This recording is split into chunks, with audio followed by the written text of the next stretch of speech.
Na verdade, a Sociedade Brasileira de Psiquiatria considera isso uma grande bomba, porque o paciente que perdeu 10 quilos com remedinhos de emagrecer, amanhã engorda 10, fica com 20 a mais.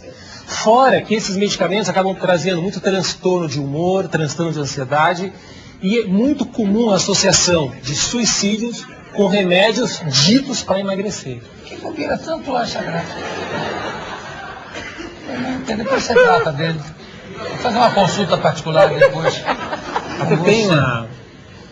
Fala. Não, aí você pega, né, a gente fala do segredo da felicidade. O controle alimentar é um. Eu digo que o segredo da felicidade está em você tentar cuidar de 5 pontos da sua vida, que nós chamamos de instintos básicos. Porque às vezes a pessoa confunde felicidade assim. A mulher hoje em dia está assim, parece que quanto mais peitão, mais feliz ela vai ficar. Ela eu não sei, mas os homens certamente. Concordo nesse aspecto, mas você sabia que as pesquisas mostram que 3 a 6 meses pós-peitão, a mulher volta a ter as mesmas tristezas, as mesmas angústias, e o homem parece que a felicidade está em cima de um carrão. Quanto mais carrão, mais feliz ele vai estar. É quase que um símbolo fálico mesmo, né? Exatamente. E isso, na verdade, não leva à felicidade. O que vai levar? A busca dos 5 instintos básicos. O primeiro, como eu falei... Depois de ter o carrão, claro. Eu diria que você tem que buscar os 5 instintos. Daí quem sabe teu carrão, peitão, seja uma parte, né? Mas a alimentação seria o primeiro ponto importante. O segundo ponto importante é o dormir. As pessoas consideram muito isso, o dormir. A gente passa 1/3 da vida dormindo e as pessoas às vezes dormem em qualquer colchão, de qualquer forma, sem estar uma temperatura ideal, sem ter, sabe, aquele calor certo da noite. Eu sempre digo o seguinte, não discuta a relação no quarto, para quem tem insônia. Né? O quarto, a cama foi feito para você dormir. Mas isso, peraí, o negócio da temperatura varia de pessoa para pessoa, não varia? Varia. Eu só durmo com 18 graus. 20 graus eu já estou suando. Não, estou falando a verdade, não é consulta. Eu durmo pelado, 18 graus e coberto com edredom. Todo aqui. Senão eu não durmo, fico agitado. A Xuxa só dorme com um quarto com a temperatura de 17 graus. Aí já é coisa de frigorífero.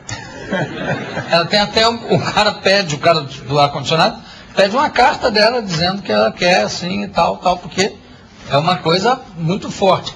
Mas, quer dizer, varia de pessoa para pessoa, ou não? Varia de pessoa para pessoa. Em compensação, ela dorme 12 horas. Então, também varia de pessoa para pessoa. Tem pessoas que necessitam de 4 horas. Mentira, isso é mentira. Não, é verdade. Eu nunca conheci ninguém que só dormisse 4 horas e acordasse legal. Eu tenho bastante pacientes que dormem. Mentem. Você vai abrigo. Vai lá vai de noite, liga. Quando você vai dormir, liga 4 horas depois. Eu já fiz isso com um amigo meu, acordei ele. Mas como eu estava te falando, né? 5 instintos básicos, né? Então você é aquilo que você come, você é como você dorme. Vamos aos 5. O primeiro, como come, como dorme. Como dorme. O terceiro é a sexualidade. Sexualidade, né? Você sabia, Jô, que o ser humano ele pode fazer sexo por 4 motivos? Primeiro, para procriação. Segundo, por amor. Terceiro, por prazer. E quarto, diversão. Eu sempre digo o seguinte, se você está fazendo sexo por amor, prazer e diversão, case com essa pessoa já, porque isso é raro. Se tiver alguém aqui que está fazendo sexo por amor, prazer e diversão, pode ir embora agora, case, porque isso é raro. Bonito isso. Bonito mesmo. Agora, eu não entendo a diferença entre prazer e diversão. Qual é a diferença? Hoje em dia... Quem se diverte não tem prazer? Hoje em dia, na verdade, com a banalização que a gente está tendo da questão da sexualidade, o que a gente observa em jovens adultos é que nem prazer está tendo na relação sexual, está fazendo pela diversão. Não tem prazer? Não. Faz pela diversão. Chega ao orgasmo? Não chega ao orgasmo. Hein? Não chega. Foi pela diversão, não foi pelo prazer. Não, ele deve ter vários pacientes que se queixam disso ou não? Exatamente. Homens que não chegam ao orgasmo. Mulheres. Mulheres que não chegam ao orgasmo. Isso é verdade. E porque, talvez até por uma questão de educação, de uma sociedade tão machista que durante muito tempo a mulher não precisava ter orgasmo, Ter né? orgasmo, exatamente, né? Quando a Mas gente fala... homens é mais difícil. Né? Homens é mais difícil, né? Porque o homem encontra prazer e diversão muito mais fácil, né? A mulher já tem a afetividade mais ligada.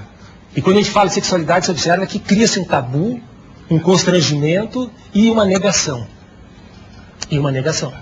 Esse é um fato. É que nem você perguntar para qualquer homem se ele nunca falhou. Sei, e aí ele vai dizer que nunca. Nunca. E é uma mentira. Nunca, e sempre depois ele fala, nunca me aconteceu antes. E é mentira. Né? É verdade, é verdade. Tem mais, você falou... São 5 instintos, né? Tem o beber, né? O ser humano deveria estar tomando de 2 a 3 a 4 litros de água por dia.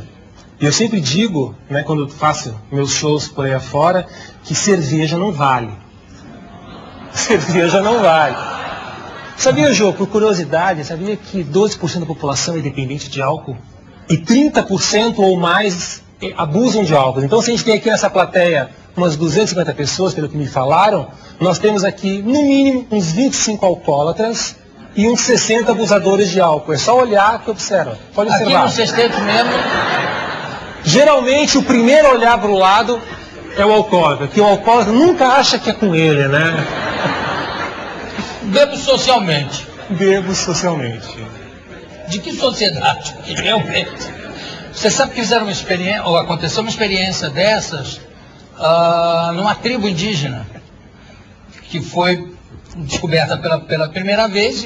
Os exploradores chegaram lá, enfim, os pesquisadores chegaram lá e, na hora de ir embora, comemoraram bebendo cerveja.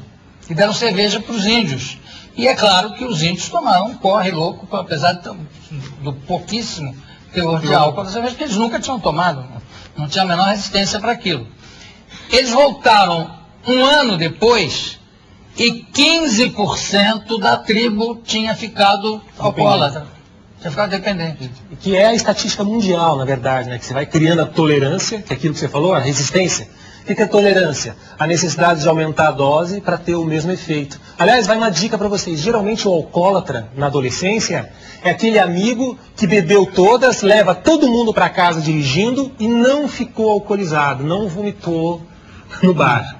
Agora, ele tem uma grande tolerância. Então, com o tempo... Agora, aquele que já bebe um pouquinho, já vomita, já faz escândalo, arruaça... O chato, que chora, faz declaração de amor, esse dificilmente... Mas às vezes tem as duas coisas, não tem? Não tem, não? Tem, às vezes tem as coisas. Olha só, tem uma experiência que você quer fazer com a plateia aí? Com balões, etc. Como é que é? Vamos fazer? O que eu quero é o seguinte, a gente falou da questão do pânico, da tristeza, eu gostaria que todo mundo saísse daqui hoje, quem está nos ouvindo, a diferenciar o que é tristeza de depressão. Depressão funciona assim. Vamos imaginar que todos vocês da plateia são neurônios num cérebro de um grande gigante. Então eu queria que os neurônios ficassem de pé. Neurônios de pé. Sabe que neurônio não anda e não fala, né?